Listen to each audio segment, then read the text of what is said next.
네, 뉴지스탁 일기예보 이어갈게요. 뉴지스탁의 문호준 이사님 함께합니다. 안녕하세요. 네, 안녕하십니까. 네, 안녕하세요. 자, 오늘 금요일이에요. 또 네. 10월은 사실 이번 주까지는 그죠? 매주 네. 하루씩 휴일이 있어서 좀 빠르게 진행이 되는 느낌인데요. 이번 주도 중간에 하루 쉬는 날이 있었어서 네. 빠르게 금요일이 된 것 같아요. 이번 주도 추천주는 다 있었어요. 그래도 네, 수요일은 원래 저희 방송이 맞아요. 없는 날이고요. 네. 그래서 하나씩 좀 리뷰를 해봐야 할 것 같습니다. 추천주 어떤 것들이 있었죠? 네, 또 지난 한 주 동안 추천드렸던 종목 잠깐 짚고 넘어가도록 네. 하겠습니다. 우선 지난주 금요일이었는데요. 첫 번째로 JTC라는 종목을 추천드렸었습니다. 시가총액이 굉장히 큰 그런 종목은 아니지만 일본의 그 사후 면세점 전문 기업으로서 소비세가 인상됨에 따라서 그 수혜가 기대된다라는 말씀을 드렸었습니다. 일단 JTC 같은 경우는 큰 변화를 보이고 있지는 않습니다. 뭐 위아래로 최대 2% 정도만 움직이는 모습인데 오늘도 그렇고요. 아마 그래도 이렇게 안정적인 상황에서 소형주 특징상 한 번쯤은 좀 슈팅을 보여주지 않을까라는 기대감 가지고 있습니다. 두 번째 KH바텍이었습니다. 4년 만에 흑자 전환이 기대된다라는 관점이었는데요. 역시나 크게 움직이지는 않았습니다. 그래도 4년 만에 무려 흑자 전환이라는 부분, 그리고 4분기에 IT 기업들 대체적으로 좋다라는 부분에서는 KH바텍 상승에 대한 기대감 여전히 가져볼 수 있겠습니다. 그 다음 월요일이었습니다. 아이센스와 나노브릭이었는데요. 네. 아이센스 같은 경우는 중국향 매출 증가와 신제품 출시가 기대된다라는 관점이었는데 동사도 역시나 큰 변화가 없었습니다. 역시나 목표가 28,450원 정도 한번 관심 유지할 수가 있겠고요. 그 다음은 나노브릭이었는데 이제 나노브릭이 뭐 쉽게 말해서 이제 짝퉁을 이제 판별할 수 있는 기술을 가지고 있죠. 그래서 중국 쪽에서의 수요, 특히나 최근에 위완화, 신권 화폐를 유통하기 시작하면서 그 수혜가 기대되고 있는 기업인데 뭐 글쎄 오늘도 한 2% 올라가고 움직이고 있지만 역시나 이것도 크게 움직이지는 않고 있습니다. 그 다음날 추천드렸던 종목이 푸드나무와 세코닉스였습니다. 네. 푸드나무는 조금 운이 좋았다고 해야 되겠죠. 추천드린 다음날 다시 한번 돼지열병 관련 뉴스가 부각이 되면서 올랐는데 다시 좀 떨어졌습니다. 이 종목도 돼지열병 테마는 플러스 알파로 해석을 해야 되고 자체적으로 그 랭킹닷컴 같은 닭가슴살 그런 시장 확대에 따른 수혜가 기대되는 종목이라서 충분히 목표가 달성 기대하고 있는 상황이고요. 네. 세코닉스는 4분기 IT 업종의 강세의 흐름 플러스 카메라 모듈이 이제 스마트폰에도 많이 탑재되고 자동차에도 탑재된다라는 부분에서 기대감, 또 실적도 너무나 좋은데 너무 소형주이고 소외됐기 때문에 주가는 너무나 낮아져 있는 그런 상황이다라는 관점에서 장기적으로도 괜찮다라는 말씀을 드렸습니다. 그 다음은 바로 어제입니다. 첫 번째는 테스, 역시 IT 쪽에서 또 가지고 나왔는데 오늘은 살짝 반등이 나와주고 있는 모습이고요. 테스는 뭐 특별한 이슈보다는 하반기 실적 회복 기대감이 있다라는 말씀을 드렸었고요. 그 다음에 네오위즈 같은 경우는 그 이제 애플에서도 성인 인증 시스템이 도입되면서 이제 성인 인증이 필요한 특히나 웹보드 게임, 고스톱 이런 게임들이 출시가 가능해졌죠.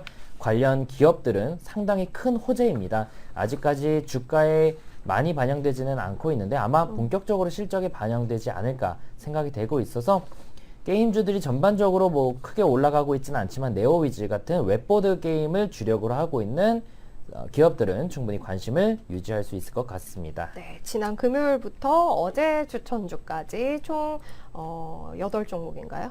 네. 네, 그렇습니다. 쭉 살펴봤네요. 뭐 아직까지 흐름이 나지 않고 있는 종목이 있기는 합니다만 대체로 다 우상향하는 흐름이에요. 네, 그리고 맞습니다. 밑으로 또 크게 빠진 종목들도 없었어요. 네, 이 종목들은 일단 계속해서 관심 갖고 지켜봐도 괜찮은 위치가 아닌가 싶고요. 자, 오늘 종목도 골라드릴 텐데요. 그 전에 유니버스 종목들 먼저 쭉 한번 확인해 볼까요? 네, 유니버스 1등 종목들 한번 같이 살펴보시겠습니다. 우선 단골손님 한올바이오파마가 네. 또 나왔습니다.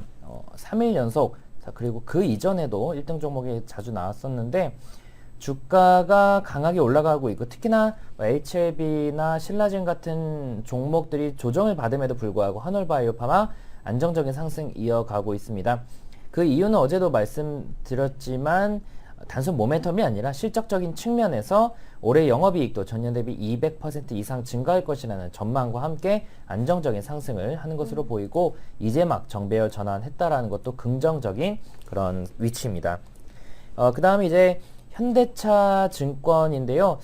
뭐 증권주들은 사실 뭐 특별히 이슈가 있어서 나오는 경우는 아닌 것 같습니다. 전반적으로 증권주들의 수급이 좀 들어오는 모습인데 현대차 증권 자체적으로는 지난 2분기 영업이익이 전년 대비 231% 증가했다라고 하고 주가도 바닥권에 있는 그런 상황인데 최근 들어서 특히나 어제 외국인 기관들이 순매수를 오랜만에 강하게 했습니다. 그리고 서진 시스템 5G 관련주들 다시 올라가죠. 서진 시스템 3분기 영업이익 전년 대비 177% 증가하면서 사상 최대 실적 전망이 되고 있고요. 5G 투자가 국내뿐만 아니라 해외에서도 본격화되기 시작하면서 그 수혜를 받을 것으로 예상되고 있습니다. 세경 하이테크 신규 상장주로서 1등 종목에 간간히 나와서 제가 좀 주목하시라는 말씀을 드렸는데요. 폴더블 폰 인기가 상승하면서 이제 이 기업이 OCA라고 해서 옵티컬 클리어 클리어. 에데시브라는 네. 그런 필름을 그 주력으로 하고 있는 네네. 회사입니다. 근데 이제 이쪽이 어떤 쪽에서 수요가 늘어나고 있냐면 스마트폰 후면 커버에 다양한 디자인을 가미한 데코 필름 채택이 많이 늘어나고 있어서 이 기업의 제품에 대한 수요가 늘어나고 있고 또 5G 상용화로 3D 글라스틱 소재에도 적용될 것으로 기대된다라고 하고 있습니다. 올해 예상 영업이익은 영업이익이 446억으로 전년 대비 15% 정도 증가가 기대되고 있고요. 네. 또 소재 국산화에 따른 그런 수혜까지도 기대되고 있는 상황입니다. 지난번에 나왔을 때는 요 정고점 돌파 중요하다는 말씀드렸는데요. 네. 37,000원 돌파하고 나서 안정적인 상승세 보이고 있습니다. MS오토텍 역시나 단골 손님 중에 하나입니다. 그 자동차 뼈대를 구성하는 부품 회사인데 전기차 업체로의 납품이 그 퍼센테이지가 늘어나고 있다는 거 긍정적이다라는 말씀 드리고 있습니다. 마니커 FNG는 어제 종가 기준으로 1등인데 재밌는 게 지금 하루 이틀 사흘 나흘 4일째 음봉이 나오면서 떨어지는데 네. 1등 종목에 나왔다라는 것은 글쎄요 수급적으로 오히려 재밌네요. 지금 25일부터 모멘텀이 굉장히 좋거든요. 아마 다시 상승할 것이라고 외국인 기관들은 기대하는 것인지 어찌됐건 점수는 좋게 나오고 있습니다. 네. 모멘텀 삼성전기 거의 매달 추천드렸던 종목입니다. 뭐 많이 올라가고 있는 건 아니지만 그래도 정배열 전환하고 나서도 계속적으로 올라가는 모습인데 이제 MLCC 관련주들도 좀 올라가기 시작하죠. 본격적으로 5G라든지 전기차라든지 4차 산업혁명 시대에 이 MLCC에 대한 수요가 늘어날 것이라는 기대감 때문이고 네. 뭐 삼성전기도 대표적으로 이제 4분기에 좀 강한, 매우 강하진 않지만 그래도 좀 강한 그런 모습을 보이고 있고요. 그 다음 이제 코리아 서키트 같은 경우도 역시나 3일 연속 나오고 있습니다. 어제 급등을 하는 모습 보이고 있는데 지난 2분기에도 전년 대비 흑자 전환 성공했는데 오는 3분기에도 흑자 전환 성공할 것으로 예상되고 있고 주가는 저점에 있고요. 특히나 실적이 빠지면서 주가가 빠졌기에 실적이 증가하면서 주가는 올라갈 것으로 기대되고 있는 그런 상황입니다. 그리고 워닝 머티리얼즈 좀 이따 보고요. 네. 미코 같은 경우는 고체 연료전지 관련돼서 국내에서 처음으로 양산 체제를 구축했다라는 평가를 받고 있네요. 관련 리포트가 좀 몇 개 나온 걸 봤었는데 지금 당장의 실적이 좋은 건 아니지만 신사업 연료전지 쪽에서의 기대감을 가질 수 있다고 합니다.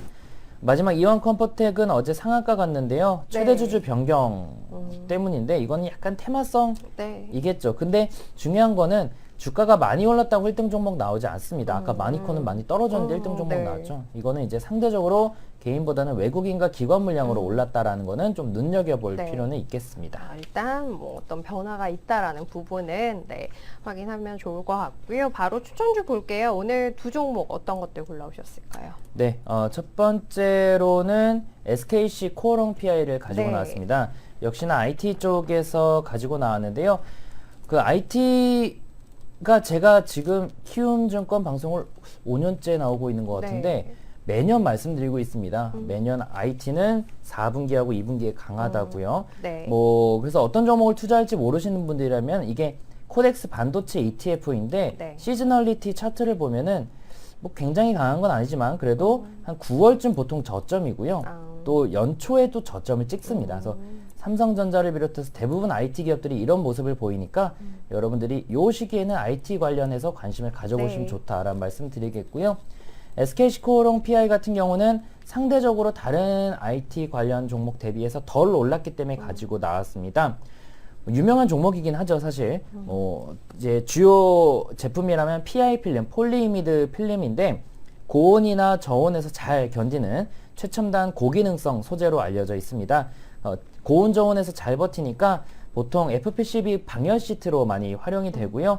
이쪽에서 스마트폰이나 뭐 자동차나 반도체 쪽으로 앞으로 다양한 분야에서 사용될 것으로 기대되고 있고, 특히나 뭐 지금 나오고 있는 폴더블 스마트폰이라든지 전기차 배터리에서도 수요가 클 것으로 기대되고 있습니다. 추가적인 모멘텀은 매각을 진행 중에 있죠. 네. 근데 매각 금액 자체가 적정 수준입니다. 현재 시가총액을 기준 한 9천억 기준으로 책정이 됐기 때문에 밸류에이션에 대한 부담도 없는 상황이고요. 또 소재 국산화에 따른 수혜 기대감도 있습니다. 물론 매각이라는 이벤트가 있어서 뭐 악재가 될 가능성이 조금이라도 있기 때문에 네. 투자 금액을 많이 가져가긴 부담스럽지만 주가도 저점이고 전혀 부담스러운 부분은 많지 않을 것 같습니다. 투자시 목표가 1차 33,000원, 2차 36,000원, 손절가 28,000원 말씀드리겠고요. 두 번째 1등 종목에 있었던 워닝 머티리얼즈입니다. 똑같습니다. 주가 저점에 있고요. 뭐 계절 4분기 이때부터 오르진 않았네요. 그래도 통상적으로 4분기에 강하고, 또 그동안 낸드 산업이 굉장히 부진했었는데 이제 바닥을 다졌다라는 평가를 많이 받고 있어서 3분기에도 어닝 서프라이즈를 기대하고 있는 그런 상황입니다. 충분히 목표가까지에 대한 반등 기대하고 있는 상황이고요. 목표가는 1차적으로 29,000원, 2차 31,800원, 손절가 24,800원 말씀드리겠습니다. 알겠습니다. 오늘 SK시코롱 PI 그리고 워닝 머티리얼즈 이렇게 두 종목 이야기 드리겠습니다. SK시코롱 PI는 일단 위치가 좀 낮다라는 부분 포인트 가운데 하나로 이야기 드릴게요. 전체적으로 PI 필름에 대한 수요가 늘어나고 있는 구간이기도 하고요. 또 소재 국산화와 관련해서도 영향을 받을 수 있을 만한 기업이기도 합니다. 주가 현재 29,800원짜리 있는데요. 비중은 적당히 가져가자라는 이야기 주셨어요. 1차 33,000원, 2차 36,000원, 손절가는 28,000원 짚어드리고요. 워닝 머티리얼즈는 역시 전방의 호조와 맞물린 실적 개선에 대한 기대 포인트로 이야기 드립니다. 1차 29,000원, 2차 31,800원, 손절가는 24,800원 이렇게 정리하면서 오늘 마무리하도록 하겠습니다. 뉴질스탁의 문호재 이사님 함께했어요. 감사합니다. 네,